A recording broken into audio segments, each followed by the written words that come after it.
around when no Rasta around. So give thanks every time. Big up yourself. Every time. Because we know say we are the foundation. And without the foundation, nothing there.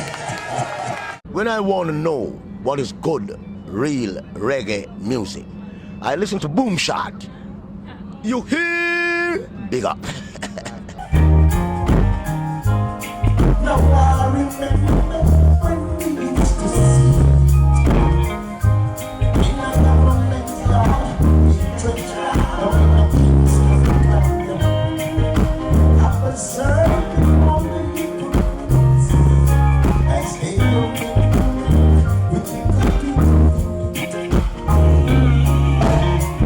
That was a great performance, Bunny. Congratulations. What did it feel like being on stage?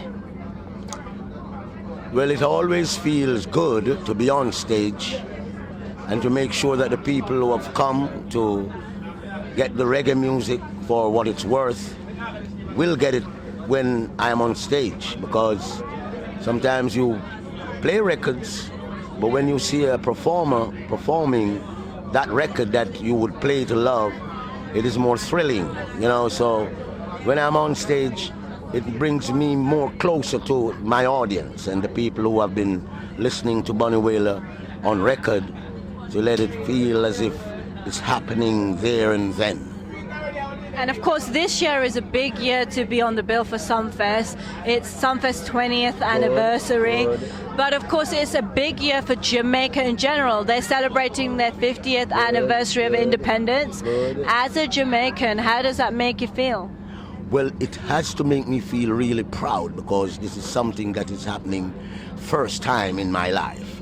Being a Jamaican, to be actually celebrating 50 years of my involvement in this great music of the ska, rock, steady and reggae music. So this to me is a breaking point in my life, and to be alive to celebrate it is to do the same for Robert Marley and Peter Tosh.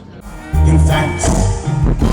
And I know that being here as a foundation member of the Wailers, I know that I have to give thanks for Peter Tosh as well.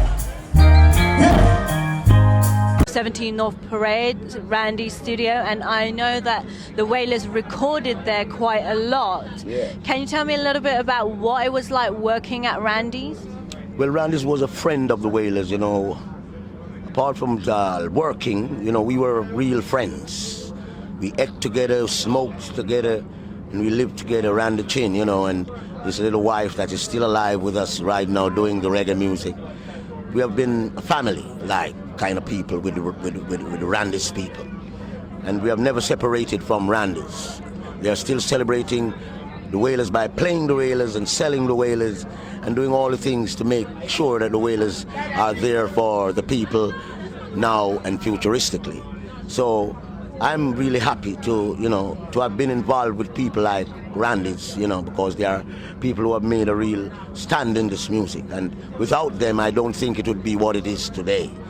So give thanks for Randy's every time. Big up. What made them so different? Because they are just like us, you know. They are Chinese people, but they don't make that be something that changes their whole view of being acquainted with the African people. They are like Chinese Africans.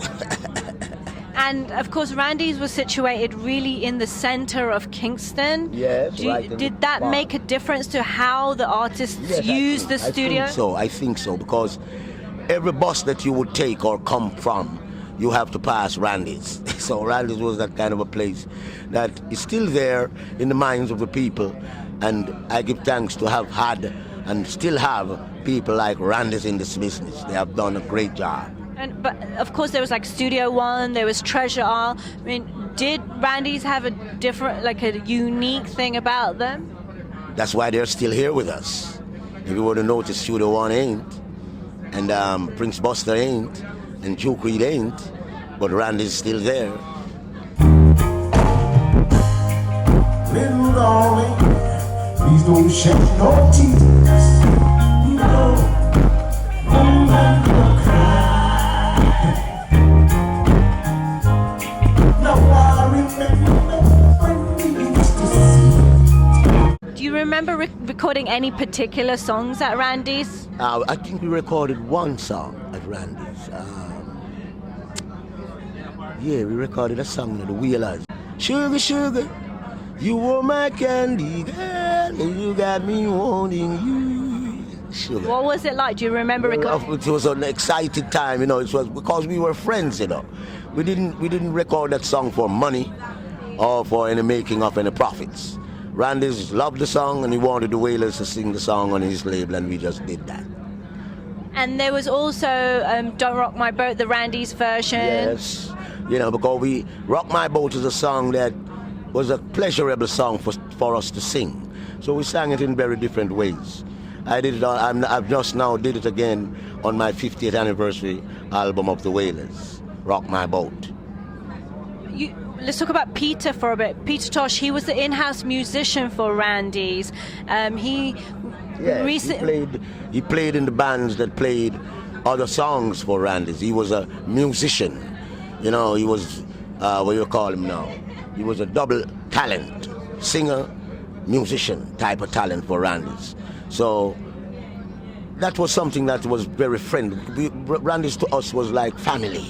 Do you ever remember the song Little Green Apples by Peter Tosh? Yeah, Little Green Apples. And there's a lot of songs that we would do in that studio because the Lee Perry albums were done in Randy's studio, and a lot of our recordings that we did for our Wailing Soul and Tough Gong records were done in Randy's studio. A lot of records. And there was a song called Whistling Jane where Peter actually whistles. Yes. That's the experiment of the Wailers. We always try to make something that was never made before. And that's what we are like, the Wailers. I'm sorry that we are not seeing Brother Bob physically and Brother Peter physically, but in Bunny Wailer rests the other two brothers, and I got to tell the world that my dad had gotten Robert Marley's mother pregnant in Pearl, which is our sister, and Peter got my sister pregnant in Tosh, which is also my nephew. So the Wailers are forever a family. As I, Bunny Wailer, I'm still here doing what is family-like for the Wailers. I feel good to know, sir. I can there and still see my son and my daughter come to play this music like Robert Marley's sons.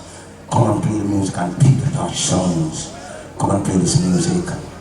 I recently came to Kingston for the Bob Marley documentary. We missed you there. Did you see it yet? Yeah, well, I was supposed to have been there, but somehow I looked at the documentary before it was actually, shown, and I didn't see His Imperial Majesty in the first instance, which He is our prayer, and everything that we do, we're focusing on giving our prayer to the might and power of the Trinity. And I did not see in that documentary the power being exalted in the manner of how it should have been, and I was not feeling very comfortable. But that is how it is sometimes. Sometimes we got to be discomforted to be comforted. Can you sum up the character of Bob? Well, when I went to St. Anne, when I was about 7 years of age, my dad was aiming on living there, and we built a house and set up a shop and started to live in St. Anne. And that's where I met Bob. He was 9 years of age and I was 7.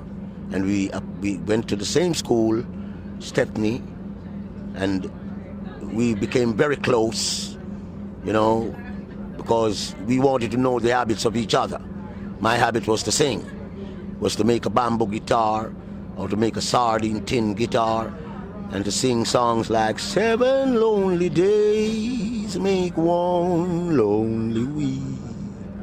And those songs that I used to sing, as music was an hobby, but not something that I really took very serious. And Robert heard me singing when he was not a singer, and he took the singing kept coming from me and made himself a singer. And then he came to Kingston when I got back from the country. Many years later, he came singing, "Judge not before you judge yourself." And I listened to him and said to him that I am very impressed to see that he had taken the music that seriously, that he had recorded that song. And then he wanted me now to be involved. And he did not stop until he got me involved in the Wailers. And I'm still here wailing. Bunny, it's been a pleasure. Thank you so much. Always.